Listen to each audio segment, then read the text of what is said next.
Hello viewers, welcome to another blog. আমি doctor Joydeb সিংহ, আর আমার এই ইউটিউব চ্যানেলে আপনাদের সকলকেই স্বাগত।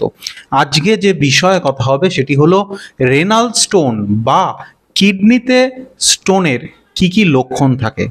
সেটা জানার আগে আমাদের দেখে নিতে হবে যে রেনাল স্টোন বা কিডনিতে স্টোন আসলে কি।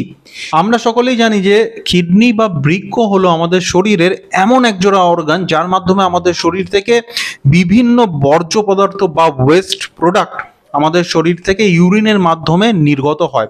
এবং এই যে কিডনি আমাদের শরীরে ছাঁকনির কাজ করে, আমাদের ব্লাডের মধ্যে যে সমস্ত দূষিত পদার্থগুলি থাকে সেগুলিকে ফিল্টার করার ফলে যে তরলটি উৎপন্ন হয় সেটি হলো ইউরিন। এই ইউরিনের মধ্যে বিভিন্ন রকম বর্জ্য পদার্থ থাকে, সেগুলি শরীর থেকে নির্গত হয়। আর এই ইউরিনের মধ্যে এমন কিছু কেমিক্যালস থাকে, এমন কিছু মিনারেলস থাকে যাদের কনসেন্ট্রেশন যখন ধীরে ধীরে বেড়ে যায় তখন সেই উপাদানগুলি ধীরে ধীরে ক্রিস্টাল ফর্ম করে এবং কিডনির মধ্যে ডিপোজিটেড হয়। এই ক্রিস্টাল খুবই সূক্ষ্ম হয়, খালি চোখে দেখা যায় না, কিন্তু ধীরে ধীরে বাড়তে থাকলে আস্তে আস্তে স্টোনের আকার ধারণ করে। তো কাদের ক্ষেত্রে এই ইউরিনারি স্টোন বা কিডনির স্টোন ফর্ম করার চান্স বেশি, কারা অ্যাট রিস্ক, সেই বিষয়ে জানতে হলে আমার আগের ব্লগটি দেখুন। ব্লগটি আমার চ্যানেলে গিয়ে খুঁজলেই আপনি পেয়ে যাবেন, অথবা এই ভিডিওর শেষে মোবাইল স্ক্রিনে আমি সেই ভিডিওটির লিংক শেয়ার করে দেবো। এই ভিডিওটি দেখার পরে সেই লিংকে ক্লিক করে আপনি ওই ভিডিওটি দেখে নিতে পারেন, তাহলে আপনার আরও বেটার একটা আইডিয়া হবে। তো আজকের যে বিষয়ে আমি কথা বলবো সেটি হলো যে রেনাল স্টোন বা কিডনিতে স্টোনের কি কি লক্ষণ থাকে।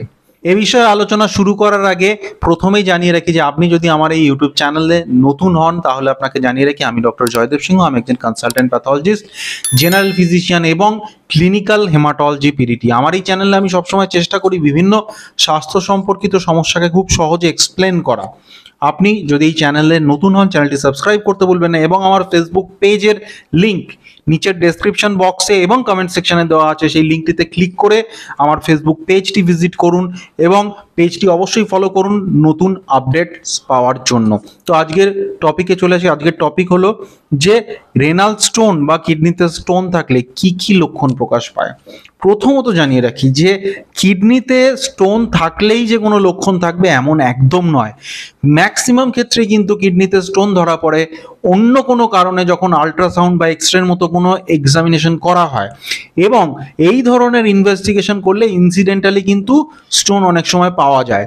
সেই স্টোনের জন্য যে সবসময় কোনো সাইন সিমটমস থাকবে এমন নয়।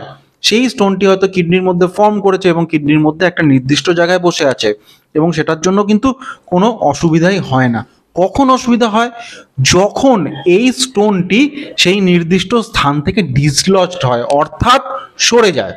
সরে গিয়ে কি হয়, এটি ইউরেটারের মাধ্যমে ইউরিনারি ব্লাডারের দিকে আসার চেষ্টা করে, এবং আসতে গিয়ে যদি স্টোনটি ইউরেটার বা ইউরিনারি ব্লাডার বা ইউরেথ্রা এদের কোনো একটি স্থানে এসে অবস্ট্রাক্ট করে, অর্থাৎ বাধা দেয়, অর্থাৎ এসে আটকে যায়, তার ফলে কি হয়, যে স্থানে আটকে যায় সেই স্থানে ধীরে ধীরে ইনফ্লামেশন, ইনফেকশন এই ধরনের সমস্যা হয়, এবং তার জন্যই যত সমস্যার উৎপত্তি হয়।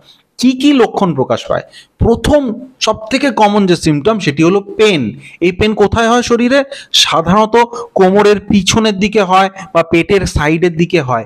এই যে ব্যথাটি হয়, ব্যথাটির কিন্তু একটি কনস্ট্যান্ট পেন নয়। অনেক ব্যথার ক্ষেত্রে কি হয় যে ব্যথা খুব কনস্ট্যান্ট একইভাবে হয়ে থাকে, এই ব্যথাটি কিন্তু তেমন নয়। এই ব্যথাটি বাড়তে থাকে, কমতে থাকে, অর্থাৎ কখনো ব্যথাটি বেশি হয় আবার কখনো ব্যথাটি কমে। এই ব্যথাটি রেডিয়েট করে, অর্থাৎ এই পিছন থেকে বিভিন্ন দিকে ছড়িয়ে পড়তে পারে। সাধারণত পেটের সামনের দিকে, পেটের তলার অংশে বা গ্রয়েন বা কুচকির মতো এরিয়াতে ছড়িয়ে পড়তে পারে, বা পেটের সাইডের দিকে ছড়াতে পারে। নেক্সট যে ফিচার সেটি হলো জ্বর। এই যে জ্বর, সেটি কিন্তু বিভিন্ন, অনেক সময় কিন্তু এই জ্বরের কিন্তু টেম্পারেচার অনেক বেশিও থাকতে পারে, এবং সেই জ্বরের সাথে চিল অ্যান্ড রাইগান হতে পারে, অর্থাৎ প্রচণ্ড ঠান্ডা লাগতে পারে, কাঁপুনি হতে পারে, এরকম কিছু লক্ষণ কিন্তু থাকতে পারে। এছাড়া চলে আসি পরের সিমটমটিতে। আরেকটি সিমটম হচ্ছে যে ইউরিনারি ফ্রিকোয়েন্সি ইনক্রিজ করা, অর্থাৎ ঘন ঘন ইউরিনের বেগ পেতে থাকে। তো এটিও কিন্তু একটি ইউরিনারি স্টোন যখন আমাদের ইউরিনারি ট্র্যাক্টের কোনো একটি অংশে এসে অবস্ট্রাক্ট করে, তার ফলে কিন্তু সেই রকম একটি ফিচার ডেভেলপ করতে পারে। আরেকটি ফিচার হলো যে ইউরিনে জ্বালা করা। হ্যাঁ, অর্থাৎ যখনই কেউ ইউরিন পাস করতে যাচ্ছেন, ইউরিন পাস করার জন্য কিন্তু তার পেন হচ্ছে অথবা জ্বালা করছে, এই ধরনের কিন্তু ফিচার্স ডেভেলপ করতে পারে। কখনো কখনো এই পেনের সাথে কিন্তু নজিয়া ভমিটিং এর মতো ফিচার্স আছে, অর্থাৎ বমি হওয়া মতো ফিচার্স থাকতে পারে, অথবা বমি বমি ভাব, অর্থাৎ বমি বমি পাচ্ছে এইরকম কিন্তু মনে হতে পারে। তো এইরকম বিভিন্ন রকম লক্ষণ আছে। আচ্ছা, আরেকটি লক্ষণ হলো ইউরিনের সাথে ব্লাড আসা বা ইউরিনের কালার চেঞ্জ হওয়া। এটিও কিন্তু একটি ফিচার হতে পারে, যে হঠাৎ করেই দেখা গেল যে পিঠে বা কোমরের পিছনের দিকে ব্যথা হচ্ছে এবং ব্যথাটি কামড়ে কামড়ে ধরছে, তার সাথে ইউরিনের কালার চেঞ্জ হচ্ছে, ডার্ক কালারের ইউরিন হচ্ছে অথবা রেডিশ ইউরিন হচ্ছে। তো এটি কিন্তু একটি রেনাল স্টোনের, রেনাল কোলিকের একটি ফিচার হতে পারে। তো আজকের এই ব্লগে আমরা জানলাম যে রেনাল স্টোনের কি কি ফিচার থাকে, কি কি লক্ষণ, সাইন সিমটমস থাকে, সেই বিষয়ে জানলাম। যদি ব্লগটি ইনফরমেটিভ মনে হয়, ব্লগটিকে একটি লাইক দিতে ভুলবেন না। যদি আমার এই চ্যানেলে নতুন হন, চ্যানেলটি সাবস্ক্রাইব করতে ভুলবেন না, এবং আমার ফেসবুক পেজের লিঙ্ক নিচে ডেসক্রিপশন বক্সে এবং কমেন্ট সেকশনে দেওয়া আছে, সেই লিঙ্কটিতে ক্লিক করে পেজটি ভিজিট করুন এবং পেজটি অবশ্যই ফলো করুন, কারণ আমি বিভিন্ন আপডেটস আমার পেজে নিয়ে আসি। তো শেষে যে কথাটি রোজ বলি, আজও বলবো, যে take care and stay fit, be healthy. Thank you.